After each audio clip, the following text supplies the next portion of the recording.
여러분 안녕하세요. 안혜남 목사입니다. 금일 계속해서 고린도 후서 11장 전반부 말씀을 통해 고린도 교회 내 침투하여 많은 어려움을 야기한 거짓 사도들에 대한 하나님의 말씀 묵상해 보도록 하겠습니다. 바울은 고린도 후서 10장에 이어 11장을 통해 거짓 사도들의 문제를 계속해서 다룹니다. 이들은 교회에 들어와 영향을 미치려고 했습니다. 자신들의 권위를 내세우고 바울의 권위를 폄하했습니다. 문제는 거기에 동요된 고린도 교인들이었어요. 영적인 지혜와 분별력으로 진실과 거짓을 잘 구별해야 했는데 고린도 교인들은 거짓 사도들의 동요에 불행하게도 흔들리고 놀아났던 거예요. 이러한 상황을 바울이 직면하며 현 상황을 방치하게 되면 얼마나 더 문제가 심각해질지 그는 잘 알고 있었습니다. 교회를 동역해 했던 이들은 번지르한 모습으로 고린도 교회에 접근했습니다. 그리고 수려한 웅변과 외모로 고린도 교회에 다른 예수, 다른 영, 다른 복음을 전합니다. 복음을 운운하며 아주 교묘하게 예수 그리스도의 메시지를 왜곡하였습니다. 영적 어린아이와 같은 고린도 교인들은 그들을 보며 열광하죠. 거짓 사도들은 당시 자신들의 자랑을 교인들 앞에서 늘어놓았습니다. 동시에 사도 바울이 행사했던 진정한 사도권을 철저히 폄하해버립니다. 그 당시 헬라 문화는 자신을 낮추는 일을 아주 굴욕적으로 간주했다고 합니다. 다시 말하면 자랑을 통해 자신들을 높이고 드러냄이 이들에게 있어 아주 자연스러운 일이었던 거예요. 그런 문화 안에서 있었던 고린도 성도들에게 수려한 자신들의 자랑을 늘어놓는 거짓 사도들의 말이 남다르게 다가왔을 겁니다. 동시에 말씨가 어눌한 사도 바울의 부족함이 한없이 돋보였을 거예요.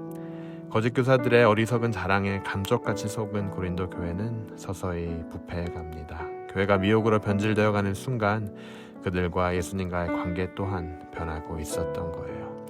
여러분, 그래서 우리가 항상 분별해야 하는 거예요. 항상 깨어 있어야 하는 거예요.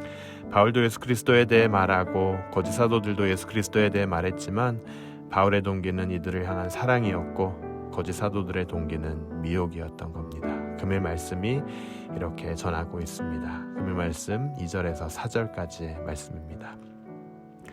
내가 하나님의 열심으로 너희를 위하여 열심 내노니 내가 너희를 정결한 처녀로 한 남편인 그리스도께 드리려고 중매함이로다. 뱀이 그 관계로 하와를 미혹하게 한 것 같이 너희 마음이 그리스도를 향하는 진실함과 깨끗함에서 떠나 부패할까 두려워하노라. 만일 누가 가서 너희의 전파하지 아니한 다른 예수를 전파하거나 혹 너희의 받지 않은 다른 영을 받게 하거나 혹 너희의 받지 아니한 다른 복음을 받게 할 때는 너희가 잘 용납하는구나.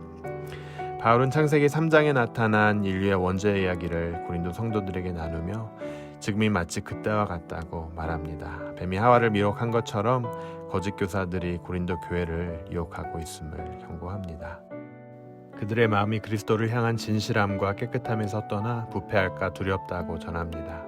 계속해서 4절을 통해 말하기를 거짓 교사들이 전파하고 있는 것은 다름 아닌 다른 예수와 다른 영, 다른 복음이라는 거예요. 바울의 표현이 참 과감합니다. 바울에 의하면 거짓 사도들이 전하는 예수는 분명히 예수인데 그러나 다른 예수였습니다. 영이긴 한데 성령이 아닌 다른 영이었어요. 나아가 바울이 한 번도 전하지 않은 다른 복음이었다는 사실입니다. 겉으로는 예수이고 영이고 복음인데 뚜껑을 열어보니 짝퉁 예수, 짝퉁 영, 짝퉁 복음이었다는 거죠. 그런데 더욱더 아쉬운 건 이들이 이러한 짝퉁을 막아내기는커녕 잘 용납했다는 겁니다. 그런데도 잘 용납하는구나. 바울은 결혼의 예를 들며 자신이 중매를 맡아 고린도 교회 성도들을 예수님께 인도하고 있었는데 결혼식 당일날 거짓 사도들이 신부를 낚아챈 것과 같은 그런 지금 상황이 벌어지고 있음을 말하고 있습니다. 더 나아가 바울의 약점을 공략한 이들의 전략에도 고린도 성도들은 넘어갔다는 사실이에요. 계속해서 말씀 보도록 하겠습니다. 금일 말씀 6절에서 11절 말씀입니다.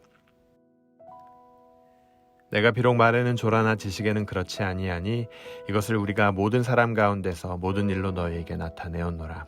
내가 너희를 높이려고 나를 낮추어 하나님의 복음을 값없이 너희에게 전함으로 죄를 지었느냐. 내가 너희를 섬기기 위하여 다른 여러 교회에서 요를 받은 것이 탈취한 것이라. 또 내가 너에게 있어 용도가 부족하되 아무에게도 누를 끼치지 아니함은 마게도냐에서 온 성도들이 나의 부족한 것을 보충하였음이라. 내가 모든 일에 너에게 폐를 끼치지 않기 위하여 스스로 조심하였거니와 또 조심하리라. 그리스도의 진리가 내 속에 있으니 아가야 지방에서 나의 이 자랑이 막히지 아니하리라. 어떠한 영고뇨 내가 너희를 사랑하지 아니함이냐 하나님이 아시느니라. 말씀대로 바울의 말이 조리 있지 못하다는 거짓 사도들의 주장에 성도들은 또 넘어갑니다. 바울도 그 점을 인정하죠. 하지만 여러분, 비록 말솜씨가 유창하지 않다고 전하는 말이 틀린 건 아니지 않습니까? 저희가 사는 시대에도 비주얼과 화려한 화법이 그 사람이 전하고자 하는 메시지를 받아들이는 데 있어 중요한 요소로 간주됩니다. 이제는 사역자들도 말을 토크쇼 호스트와 같이 해야 하는 시대에 살고 있습니다. 하지만 여러분, 우리는 세상이 주는 화려함 안에 감추어진 미혹에 넘어가지 말아야 할 것입니다. 또한 어리숙함 속에 감추어진 진리를 놓치면 안 돼요. 겉으로 드러난 모습에만 반응하는 외향 중심적인 사고가 우리 안에 있다면 금일 말씀을 통해 밭에 감추어진 진정한 보화를 발견하는 지혜가 여러분 모두에게 있길 주님의 이름으로 축원합니다. 바울은 겸손으로 또 사랑으로 고린도 성도들을 정성껏 섬긴 장본인이었습니다. 사례도 받지 않고 직접 일을 해가며 그의 사역을 감당했어요. 하지만 거짓의 영에 눈이 먼 고린도 성도들은 이러한 바울의 수고조차 왜곡합니다. 무능해서 그렇고 아마도 자신들 몰래 뒷돈을 받고 있을 거라고 생각합니다. 참 어처구니 없습니다. 바울이 얼마나 마음 아팠을까요? 자신은 최선을 다해 주님의 교회를 섬겼건만 이들은 그 선함을 악용합니다. 왜곡합니다. 바울이 잘못한 것이 있다면 십자가를 전하며 십자가를 지고 산 삶뿐이었습니다. 사랑과 섬김을 전하면서 본이 된 삶을 산 것뿐이었어요. 사레비 또한 그렇습니다. 그가 몰래 뒤에서 받은 것이 아니라 마게도니아와 빌립보 교회를 통해 후원받은 것이었습니다. 하지만 우리가 눈여겨보아야 할 사실은요, 많은 오해와 왜곡이 있음에도 불구하고 바울이 흔들리지 않았다는 사실입니다. 여러분, 하나님의 사람은 쓰러지지 않습니다. 흔들리지만 쓰러지지는 않아요. 하나님께서 붙들어 주시기 때문입니다. 하나님의 사람은 원치 않는 폭풍에 휩쓸릴 때가 있어요. 그러나 그 폭풍 속에서 오히려 진가를 발휘합니다. 하나님이 모든 걸 알고 있다는 사실을 굳게 믿고 있기 때문이에요. 바울은 자신의 전도를 통해 생겨난 교회가 자신의 눈앞에서 변질되는 그런 엄청난 고난을 받았지만 굳건히 그 자리를 지킵니다. 여러분, 하나님의 일을 하다 보면 이러한 일도 많이 있죠. 사역하시는 분들 이야기 들어보면 억울한 상황에 놓이고 욕을 먹고 하는 경우가 종종 있다는 겁니다. 우리가 예수님의 삶을 보더라도 예수님은 무슨 잘못을 하셔서 채찍질 당하시고 온갖 수모를 당하시고 십자가에서 돌아가셨나요? 아니잖아요.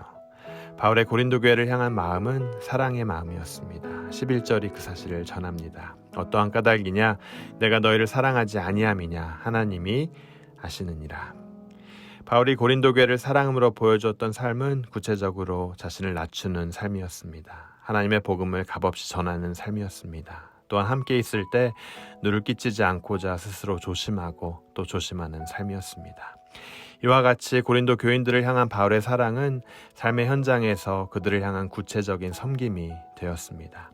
헬라인들은 섬기는 삶을 업신여겼지만 바울은 이를 오히려 자랑으로 여깁니다.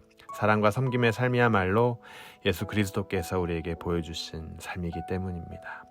여러분, 고린도후서 11장 전반부를 통해 하나님께서 주시는 도전과 방향은 너무나 정확합니다. 그리스도인들인 우리가 선택해야 할 삶의 모습은 너무나 분명합니다. 거짓과 속임으로 대변되는 이 시대의 모든 미혹을 우리가 분별하고 거절하고 주님의 사랑으로 구체적인 섬김을 실천하는 삶을 살라는 주님의 귀한 메시지입니다.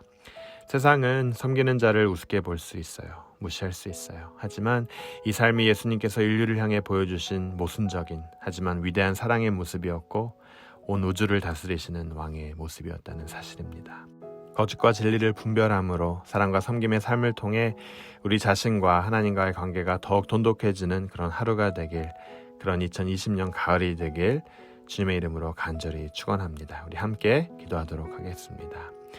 하나님 은혜 감사합니다.